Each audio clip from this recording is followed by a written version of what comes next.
Kênh Hello Trà Vinh xin chào các bạn. Hôm nay thì mình sẽ giới thiệu bánh đúc nha. Bánh đúc gân nè, nó có cái độ dai giòn tự nhiên luôn. Bánh rất là ngon, mình không có dùng hàng the nha. Bánh này thì thơm và ngon, mình ăn cùng với nước đường rất là hấp dẫn. Thì mời các bạn đón xem video và cùng vào bếp để thực hiện bánh ngon này nhé. Đầu tiên thì mình chuẩn bị lá dứa, các bạn sẽ dùng khoảng một nắm tay lá dứa. Rửa cho sạch xong rồi mình sẽ cắt ra nhỏ nhỏ, để chút nữa mình xay á, cho nó nhanh á. Cho vô trong cối để mình sẽ xay lá dứa này. Thì các bạn cho nước vô rồi chút nữa mình xay xong mình lườn lại. Xay cho nó nhuyễn rồi mình sẽ rây nó lại nha. Mình xay càng nhuyễn thì ra càng nhiều nước cốt á. Rây lại thì mình sẽ bỏ cái phần xác này đi. Chọn cái lá đậm màu thì màu nó sẽ đẹp hơn. Thì mình lường đây là 300ml nước lá dứa nè, 50g bột gạo, 100g bột năng và đường cát, chút xíu muối. Và đây là nước tro tàu nè. Thì các bạn có thể dùng hoặc không cũng được nha. Mình dùng khoảng một muỗng canh á. Đường thốt nốt để chút mình nấu nước đường. Và nửa chén nước cốt dừa nữa. Các bạn cho hai thứ vô chung mình nấu cho nó ngon. Rồi phần nước lá dứa thì mình sẽ cho vào đây một muỗng canh đường cát. Rồi các bạn sẽ lường bột vô ha. Mỗi một muỗng vậy là 10g nè.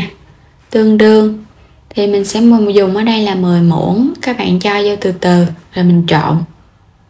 Trộn cho nó tan đều ra. Cho hết phần bột gạo vô luôn. Rồi mình cũng khuấy cho nó đều nha. Đây là cái lớp màu xanh lá dứa. Nước tro tàu một muỗng canh mình chia làm hai thì mỗi một phần khoảng một nửa muỗng thôi. Cũng trộn đều lên. Tới cái lớp bột màu trắng mình dùng 50g bột gạo, 100g bột năng cũng tương tự và một muỗng canh đường còn lại, nửa muỗng canh nước tro tàu. Các bạn đừng có cho nhiều nha, mình chỉ cho tỷ lệ thích hợp thôi. 300ml nước. Trộn đều lên để cho bột nó hòa tan. Các bạn trộn cho kỹ ha, xong rồi cái mình để đây cho bột nó nở. Thì mình để trong vòng khoảng 15 phút là được rồi. Tiếp theo thì mình nấu nước đường. Các bạn cho hết phần đường và muối rồi nấu cho nó tan rồi mình cho nước cốt dừa vô. Quay trở lại bột thì mình để được 15 phút. Khuấy đều lên xong rồi mình cho vào trong chảo. Mình sẽ đi khuấy trên bếp cho nó hơi sệt lại. Cho vào đây một muỗng canh dầu. Trộn đều lên. Bắt lên bếp thì các bạn nhớ khuấy liên tục và mình để lửa nhỏ. Mình khuấy đều để không thôi là nó bị khét ở dưới đáy chảo á.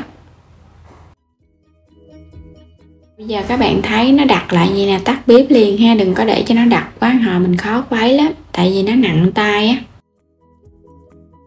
Cho ra cái tô liền nha, tại vì cái chảo còn hơi nóng á, sẽ làm cho bột mình đặc. Tại vì bột còn nóng thì mình khuấy rất là nhanh, để cho nó mịn lại. Nếu các bạn để nguội á, nó cứng lại là nó sẽ bị ốc trâu luôn, nó không có mịn. Mình khuấy cho nó đều thì cho nó mịn xong mình để qua một bên. Tiếp theo thì cái phần bột lá dứa mình cũng cho vô trong chảo.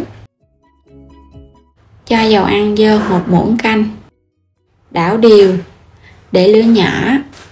Thì nếu như mà các bạn muốn khuấy trực tiếp trên chảo luôn cho nó chín thì mình cứ khuấy liên tục vậy nè, đến khi nào bột nó trong.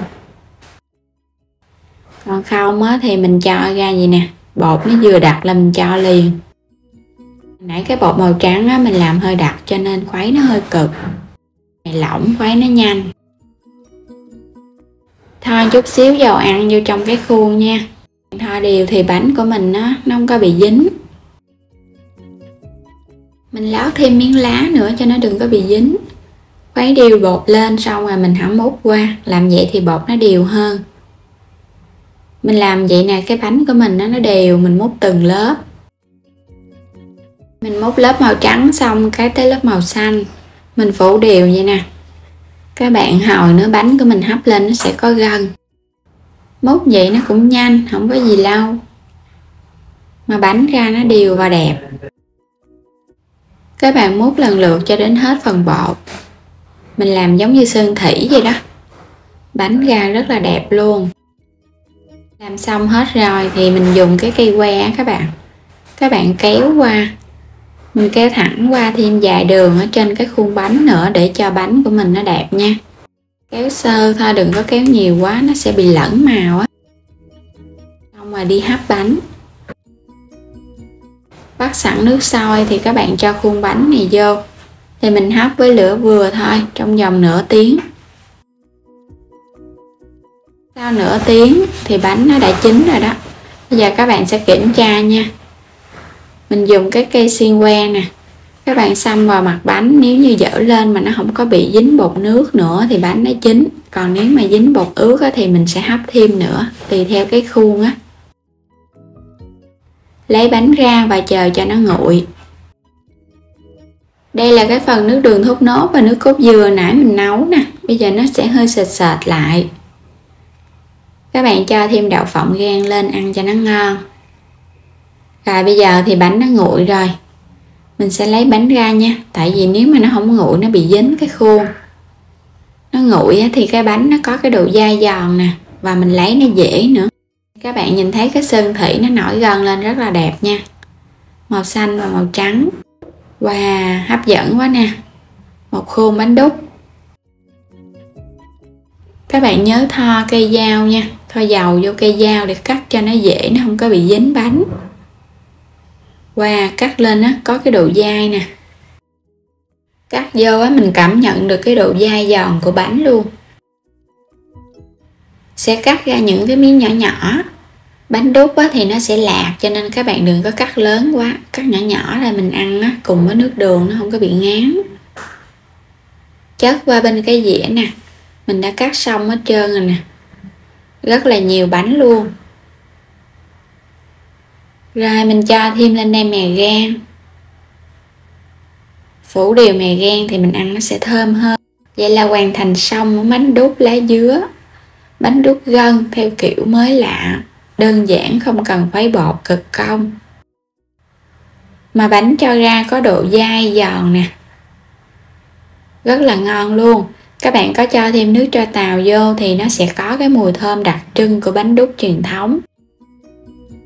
Nếu các bạn không cho thì cũng không sao nha, vì bánh vẫn có cái độ dai ngon. Mình sẽ chan nước đường lên. Nước đường á, các bạn cho nước cốt dừa vô thì nó sẽ có cái độ béo ngon. Còn nếu không thích thì các bạn thắng nước cốt dừa riêng mình chan lên. Bánh đúc lá dứa của mình đã làm xong rồi nè. Mời các bạn cùng thưởng thức nha. Ôi ngon quá, nó có cái độ ngọt nè. Dai giòn sực sực luôn. Rất là thơm. Thơm giống như cái mùi bánh đúc truyền thống vậy đó. Và bánh đúc này thì các bạn ăn không hết trong ngày thì mình cứ để yên qua ngày hôm sau mình ăn tiếp nha. Không có bị hư gì hết. Và mình chúc các bạn thành công ngon miệng. Đừng quên đăng ký kênh ủng hộ mình, like và chia sẻ các video giúp mình nữa nha. Xin chào và hẹn gặp lại trong những video tiếp theo.